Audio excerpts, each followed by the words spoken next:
she was diagnosed at 1, so in those early diagnosed days.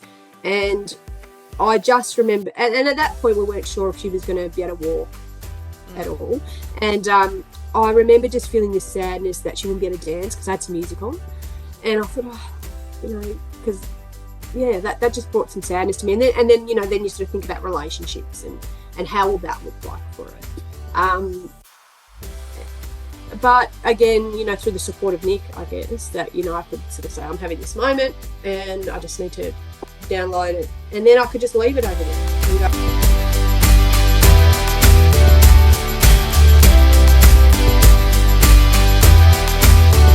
Hello, Quanta folks, and welcome to another episode of Fark the Shoulds podcast and vlogcast. I am Jodi from QuantiMama, and I am super excited to be having a chat with this luscious woman. I am so pleased to introduce is Katy, a dear friend and soul sister, and right now rocking the coolest hair because she's just come from salon. Hello, Katy. Hi, Jodi. It does see. Katy, I don't even know how to start by describing you. Like you're magic, firstly, but you come from essentially a traditional working background from the point of view of you're in the healthcare system like I was, and then have gone through this metamorphosis. But why don't you tell our beautiful Quanta folks what it is you do and how you transform people's lives on a day-to-day basis at the moment? Okay.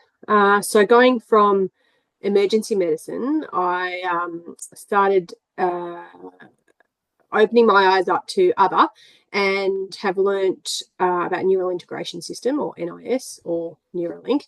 And that's a system that involves rebalancing the body via asking the brain to pay attention to imbalances in the body. So we use a muscle test to work out where there might be disconnection and tap on an area of the cranium. And basically we're saying, hey, brain, pay attention here. There's a disconnection and you need to sort it out. So it's working on the premise that we all have a self-healing ability and we ask the body to readjust as it needs to. So that's Neuralink. And then we've got homeopathy, so the energy medicine that is incredibly powerful, that asks the body to elevate its vital force where it's been dampened, essentially. So they're the two modalities that I'm now playing around with. Yeah, which is a far cry from working in Emerge in big regional hospitals and so forth. So what's interesting about that is that both of those are either enmeshed in energy medicine, or they're enmeshed in the idea, as you say, that the cues are coming from the body is the thing that is the self-healing, and we provide that, I guess, that signifier for it to pay attention to it. That's right. So I think what's interesting with you, and I might be taking the leap on this one in terms of how you got here, but the reason why I wanted to talk to you today is I'm really interested in talking about labels, and particularly labelling of children. And it's my sneaking suspicion that, firstly, I don't have authority to talk about labels and sort of question them, and much less obviously critique them, because I have children that all look normal, for want of a better term. So I'm not allowed to actually question those things. You only get to question it if you have some qualification in that space. But it's my sneaking suspicion that you've ended up with those kind of modalities, and obviously very much changing people's lives through that way. Maybe because you've had an experience with your child that meant that you did things differently. Would that be fair to say? That's true. So Neuralink, I found Neuralink because I was looking for something other than what Western medicine could offer me. Yep. So I have a child with a rare genetic syndrome, and I was looking for ways that we could support her to find her own set of instructions and to balance her body in ways that I hadn't understood prior, and knew the universe offered me Neuralink. And that was my starting point, really, for exploring other ways to approach health and wellness. And labels can be so restrictive, can't they? Like that, we could use any labels. I know we're talking about children, but we could look at all sorts of labels and see how restrictive they make our thinking and we're meant to subscribe to whatever that label offers us, and I don't do that, because my daughter is whole in all that she is, and I'm just looking for ways to support her in her journey, really. And we do that hopefully with all our children, no matter the need. It's just more obvious, I think, with your daughter in that way, because she stands apart from other children. So for someone bearing witness to that, you notice that. But one of the things that just hit me so strongly, and I think is why I've been really interested in the power of labels, is, and I know that we've kind of discussed this a little bit off air, but two things. Firstly, when I first met you and also met your daughter, not once did you mention anything about this, rare genetic condition that she has been gifted for this life, which means her superpowers show up in a slightly different way. She stands out as extraordinary from the start. So that's number one. So I was really interested about that, because as far as I'm concerned, we have a society that just is so addicted to the drama cycle. And if you've got a way to kind of stick your pitchfork in some story that means that you are, either surviving or a victim, or, can just explain the hardships in your life, then people go for that like it's a free donut. Well, one, you're stepping into that fear cycle, really, aren't you? Agreed. So someone, a physician gives you a label that you could easily go, doom and gloom. And I can think of a couple of moments, very transient moments, where I had sort of a sense of grief, I guess. But I was really just comparing her to what a normal life should look like. Yes. And they were so transient for me, and I've really never fixated or attached, perhaps is a better word, to her medical label, because I don't know how that supports her. Because as soon as you say to someone she's got Kabuki syndrome, then there's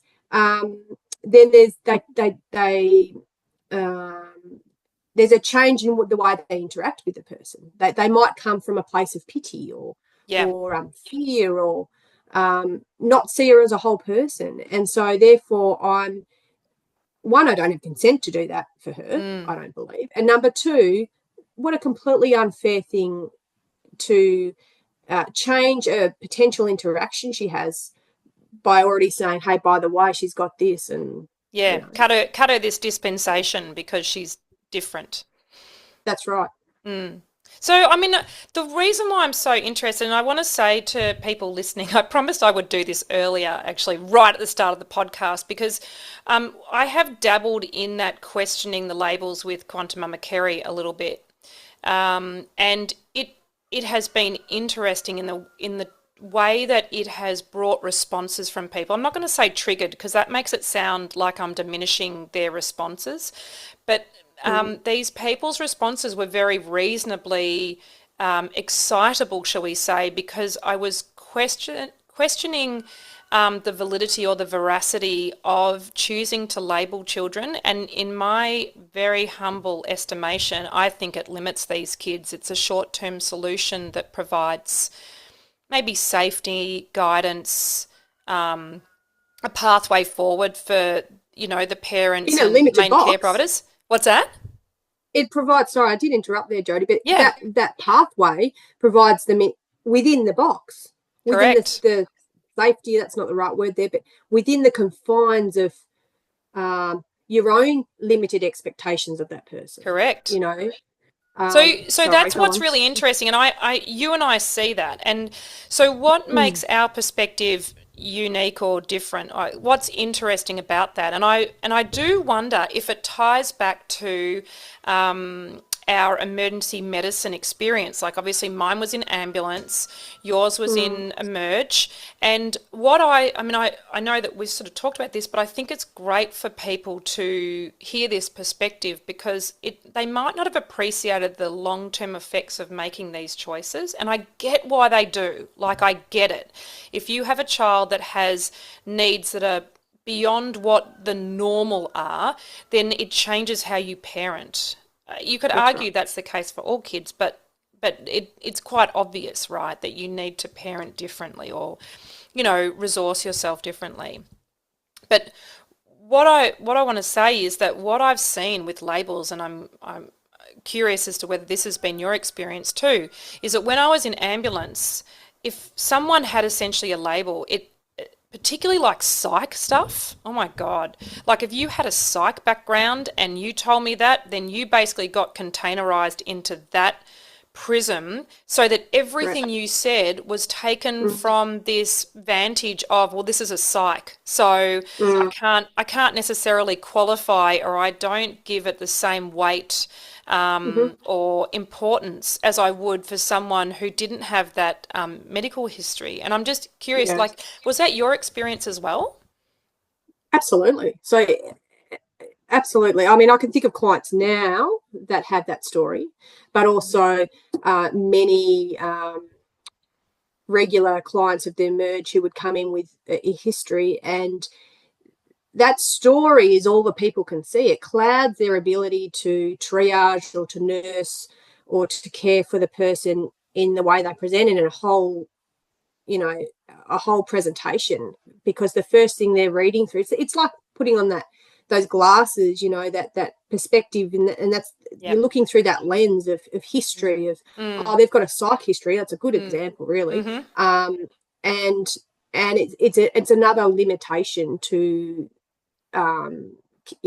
providing holistic care. Let's put it like that. Everything. And I guess like you're an emerge, so how holistic isn't? That's another question. However, we won't go there. We can go anywhere you like, darling. Wherever you want to go. I'll go with you. No, definitely what I've seen, definitely what I see now.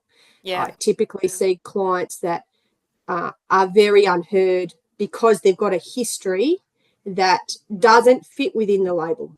It doesn't fit within the protocol. And so well-meaning practitioners, medical practitioners can't help them, because they're outside the box. They're outside the parameters. Yeah. And so these people are left feeling really unvalidated.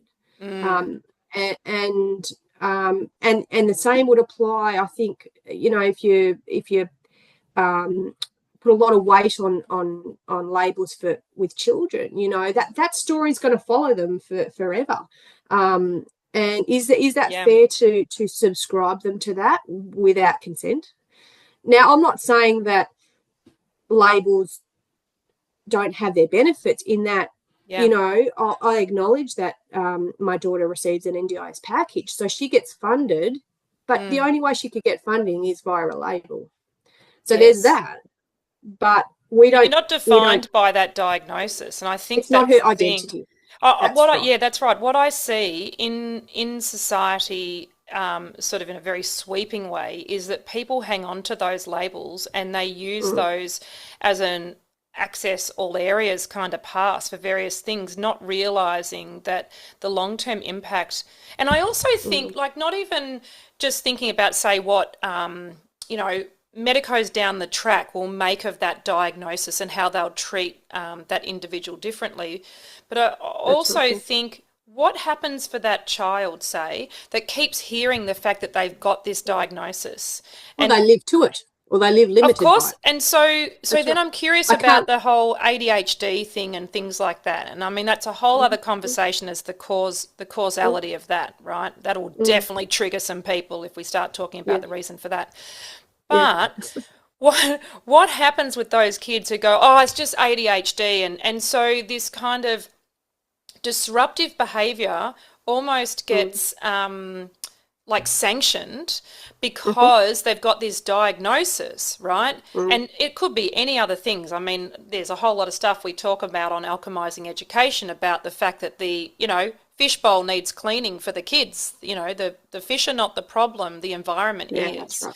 And so there's that element as well. But I do wonder if there's too much permissiveness when we do label. It's like, I can take it easy now because I've got a label. Yeah, so you've got a limitation put on the child without consent. And then you've got a limitation that's put on the parent, which they may have chosen to do that. However, they are providing a really nice way to excuse behaviour or to excuse boundary setting. That they've got ADHD or they've got whatever. Yeah, that's the reason why. But that's not really raising, in my books, it's not really raising, kids that are whole. Is it? It's not. It's giving them. It's giving before they're even consciously, engaging maybe in their world. They're already handed a platter of, I can't do, of lack, of that's okay. I'm allowed to act like that because I've got a label. Yeah, I can't help it. I can't help it. It's a really good opt out, and equally for the parents because they can just go, it's them. That's right. And so the reason why this is so triggering and the reason why we've had people push back quite naturally against that is that when you suggest, the validity of or the appropriateness of labels, people go, well, it means that I get access to resources and I need that help and it gave me permission to actually accept help. And I get all of that because what I see in you is you rocking the shit out of the way to use that label, shall we say, in a very high vibe way. Like it gives you access to very legitimate funding, which is quite appropriate so your daughter gets supported and gets even, stuff that makes it easier for her just to have a normal, obviously parentheses, but normal experience or just as to a be kid. able to, for her to, what I was thinking about before we got on, Jodes, is that it's like her stepping stones need to be closer together.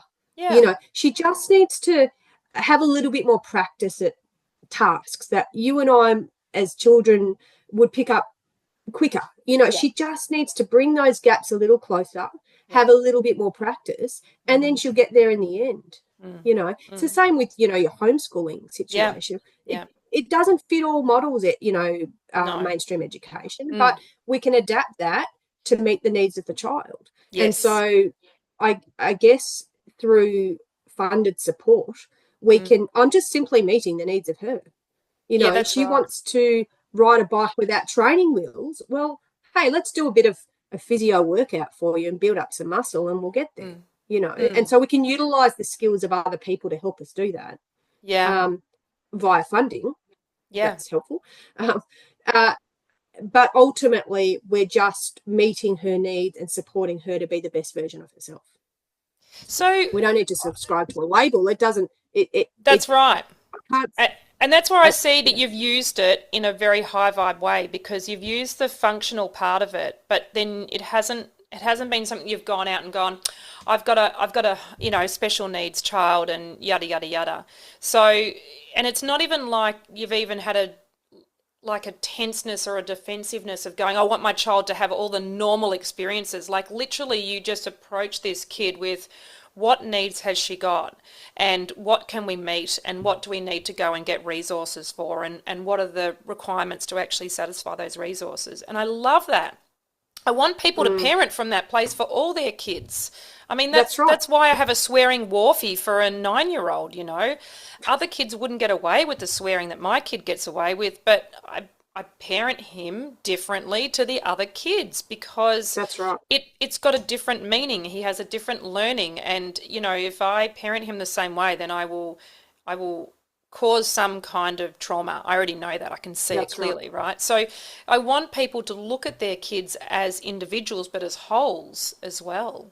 And I see that in terms of what you're doing with her.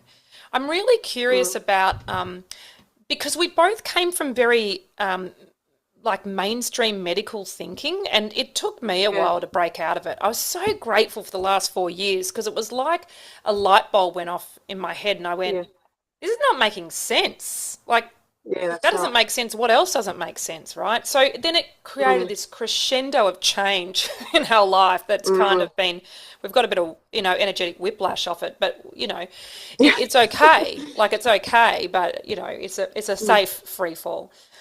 What happened for you in terms of, did you go through, you said there were some very sort of transformational moments that you remember, but I imagine there must have been, say, I don't know, I'm just guessing for what it might have been like for you, but obviously grief about not having a normal child, and then, questions about, how did I have an impact on this, or what was like all those natural questions I imagine must go through your mind.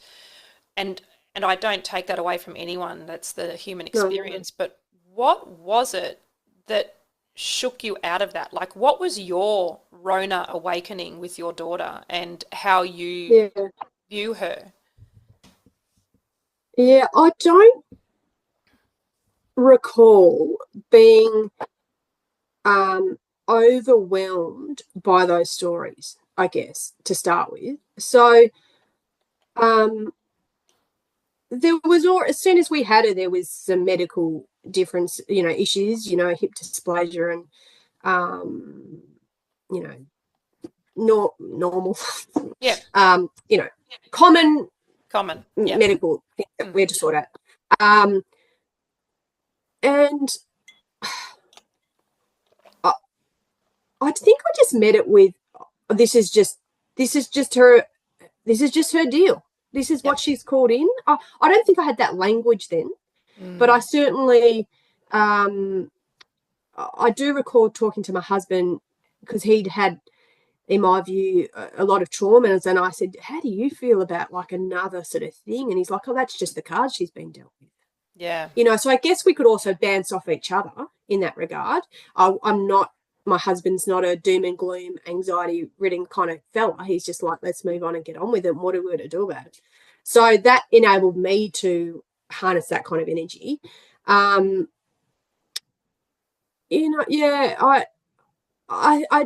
know how to answer you, to be honest, but what jarred you out of the Western thinking? Because you were still working in Western medicine, and I mean that's a lot of feedback. I mean, I found that being an ambulance, and once I got out or got a little bit of distance, I was actually then able to get perspective. But I struggled with that inside the system. So I'm just curious about that. I think I already had some sort of innate awareness that, I mean, aside from, like a hip dysplasia that needed treatment, there was nothing wrong. There was nothing medically wrong, I should say, with her that required immediate treatment. And so I didn't have to engage in that service. And, I quickly recognised that these 6 monthly paediatrician appointments we should attend were a should. And I couldn't see the value in it. And they were giving me answers like, I will refer you to this other medical specialty. And I thought, well, if you do that, you're just going to say surgery. And what is the outcome and what is the purpose of this? Yeah. So I sought the medical... Can I pause you for a second? Because I want the listeners just to really absorb that incredible insight, which I think is completely missing from society.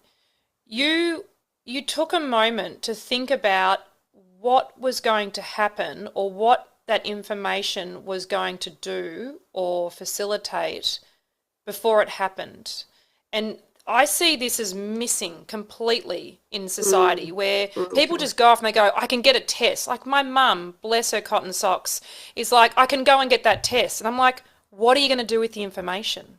What's going to happen when they have that result? Will that change how they treat you? Will things change? Like, where is the presence for this sort of investigation? Is it needed or is it a should? And so it's fascinating that you were a should fucker from the start.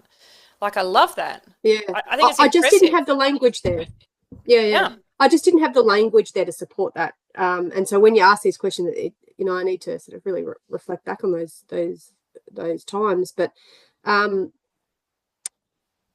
was going to add in something, Jodi. Now I've lost my train of thought. It's lucky it's Yeah, I so mean, eloquent, I that can language. remember. Yeah, Worth waiting I for. can. Thank you. I can recall a moment where this sort of acute grief came over me, and it would have been early days. She was diagnosed at 1, so in those early diagnosed days, and I just remember, and at that point we weren't sure if she was going to be able to walk at all, and I remember just feeling this sadness that she wouldn't be able to dance because I had some music on, and I thought, because yeah, that just brought some sadness to me. And then you sort of think about relationships and how will that look like for her.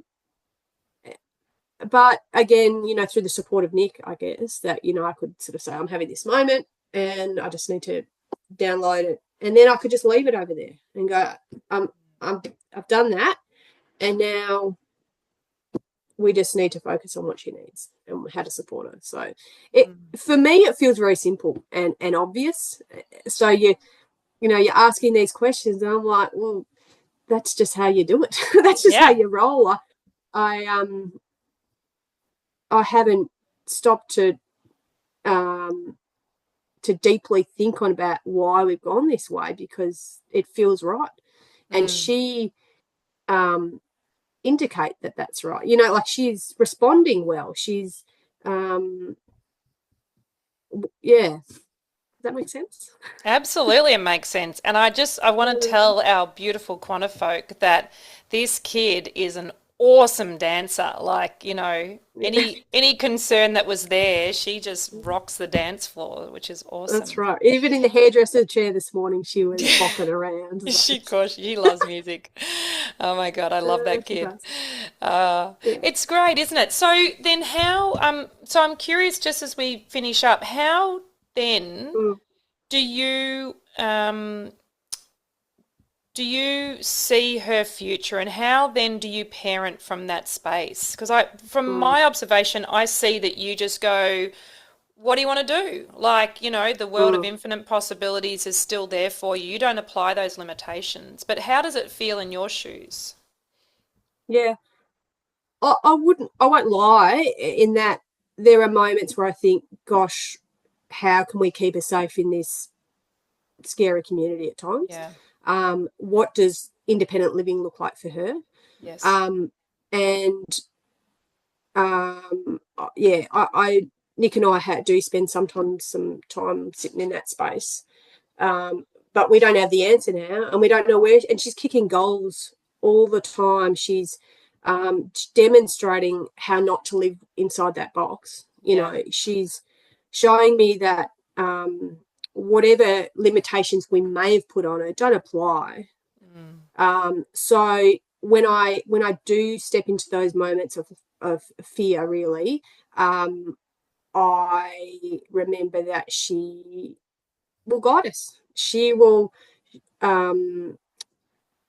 show us what she needs, and I feel really confident that we will just follow her need and support her in the best way we can. I don't know if that answers your question. Does that answer your question? Absolutely, it does. I mean, I think that there must be some comfort in there for parents that have also got children with labels, because it's another way that life can be done. And Mm, it brings the focus back into the family unit, because obviously mm, so much of our society is external. We go to the white coats for advice on what to do for XYZ. We go to the institutions to learn how to, what to learn, and there's so little that comes back to that sort of family introspection. And I think you guys mm, you walk the talk on that, and it's mm, beautiful to see. So mm, what are your thoughts? I mean, what would you say to someone who is walking down that pathway of labeling for whatever reason? No mm, judgment. mm. It's what the masses do anyway. So you're basically following the herd in terms of that momentum of energy. But what would you say to those parents? Oh, I would suggest that they pause and and stop and think about the purpose of the label and be really honest with themselves and their partners and their family and their child about how that label would serve them. And if they all muscle test it, some of us muscle test it. But I love muscle testing. Yeah, that's right. But that might not be a language that everyone understands. So, just stop for a moment and tap into what you think feels right. And think about, what that label has to offer you before you go ahead and walk that pathway. And you may choose to go down that pathway, and that's okay. But it doesn't have to be the identity that you enmesh yourself with. Yes. And so then further on from that, think about the language you might apply to that label if that's what you choose to use, and how you frame that within your family context and the child's living and future and all of that. Because it does seem like they're young forever, and then suddenly they get into early teen and mid-teen years, and you go, holy shit, they're going to be out of the house shortly. So that is a moment in time that it feels like time expands and is sort of static when they're, in that primary school age things, which is often when the labels are being shelled out. Probably because of how kids sit in the institution, it becomes like this kind of yardstick to measure kids by of, they're sitting outside the norm, so therefore it's easy to label them. I think it's beautiful advice. And sorry, go on. I'll just add in there, Jodes, that if you're pondering the label, ponder, are you meeting the child's need? Yeah. What is it that you can do as a parent my computer's been correct.